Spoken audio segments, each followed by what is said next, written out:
Is a major reaction. Again, it's hard to see, and we'll try to get a little bit closer here in a minute, Abby.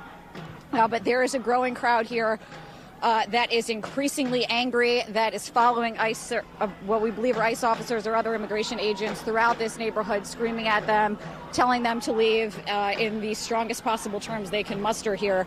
Meanwhile, ICE, trying to push back this crowd, was letting off tear gas canisters over and over and over. And at one point, Abby, they were going off all around us, and actually it became so chaotic that one bounced off my foot and bounced off my side. And that's when we got separated because the smoke was everywhere and we were having trouble reconnecting. But now we're back. Our fearless photographer, Jonathan Shearer, was right in the center of it, catching everything. If you guys are rolling on it, maybe we can run that video later. But that is the scene here, Abby, and it's quite chaotic, and it's going more so. And Whitney, as we're talking, if you need to move or relocate, please do. Stay safe while you are out there. But I want to ask you, because 6:50 is the time that, according to the Department of Homeland Security, this incident occurred. It's been now several hours. Is your sense that the reason that there are still ICE officers or federal agents on the scene is because they're doing something, they're doing active enforcement, or maybe they're investigating the shooting? And the folks that I'm hearing chanting, are people chanting? Are they blowing whistles? What are they doing on the ground? They're chanting, they're blowing whistles, they're screaming at them to go home. You're going to hear more flashbangs in a second, I think.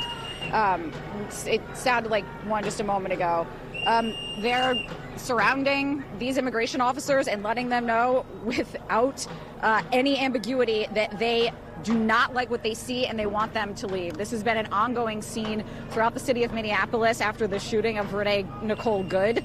The city has been quite angry. We've seen multiple protests, not just in Minneapolis, but all around the country.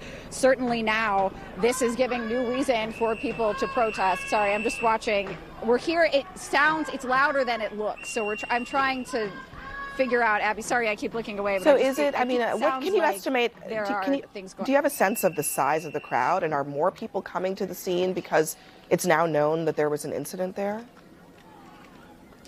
I can't, it's so dark, Abby, that I can't tell what the size of the crowd is. Are you okay to walk, Jonathan? Do you want, Abby, we can walk and show you, hold on.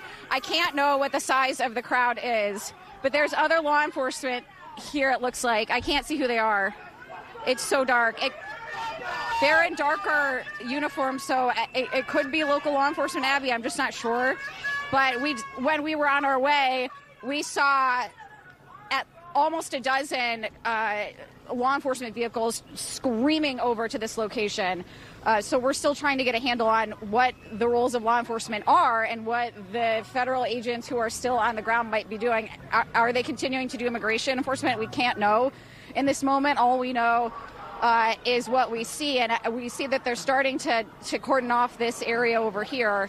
But I think this scene, Abby, could be between 50 and 100 people. Like, it's so dark, I can't really tell. But we can. Yeah. Are you guys okay to walk? Sorry, Abby, it's tough. And the conditions here are difficult because it's so icy. It's icy and cold. Can you tell us, though, Whitney? It is dark for us to see even what you're seeing. What kind of neighborhood are we even talking about here? Abby, this neighborhood is not far from downtown. It's 10 minutes away. We're at 23rd and Lindale. What we have seen is multiple people driving out to ask us what we know. So when, to go back to what you're asking about whether or not people are if the crowd is growing, I think it is growing. And I think people are curious, at a minimum to know what's going on, asking us and those around them what happened and for details. They're also here to make their voices heard in the loudest way that they can at this moment, Abby. All right, Whitney Wild, as you're walking around here, I'm seeing some folks that there's a man walking in front of you with, an illuminated vest. Is that law enforcement? Is that a protester? Do you have any sense of who he is and what he's doing? Are you okay, John? I can't tell. It looks like he has a helmet and maybe a camera, so he could be, a member of the press as well. But we've certainly seen multiple people here who appear to be I guess I would call them civilian medics. What we see a lot of times at protests like this is people who are prepared for flashbangs to go off, tear gas to go off, and identify themselves as a type of person who can help you. So right now, you're seeing, I'm going to try to come in front here. Still multiple federal agents here. I'd say at least 24 side by side here behind this police line. This now we are at 23rd, and we're still at 23rd and Lindale, right, Meredith? Sorry, we've been walking around the neighborhood, so we're on 23rd now. This is where we believe this happened, but we're still, continuing to gather details. The most detail we have is from the Department of Homeland Security. Certainly their side of the narrative. We have reached out to other officials. We reached out to the Minneapolis Police Department to try to gather more information about what they know. But Abby, this is the scene here. It shows no signs of slowing down at all. Whitney, I do want to say again, please stay safe. Please do what you need to do in that moment. If you need to step away or go somewhere else in order to stay out of the fray here. But I also wonder, as you're there, if any of the people around you might talk to you and tell you why they're there, why they showed up at this scene. It seems right now that what we're looking at Do you want me to try to talk to someone? Yeah, if you can. We're looking at what seems to be a standoff between federal agents and protesters. They're divided by a police line, but there is something of a standoff that is developing here on the scene where you are.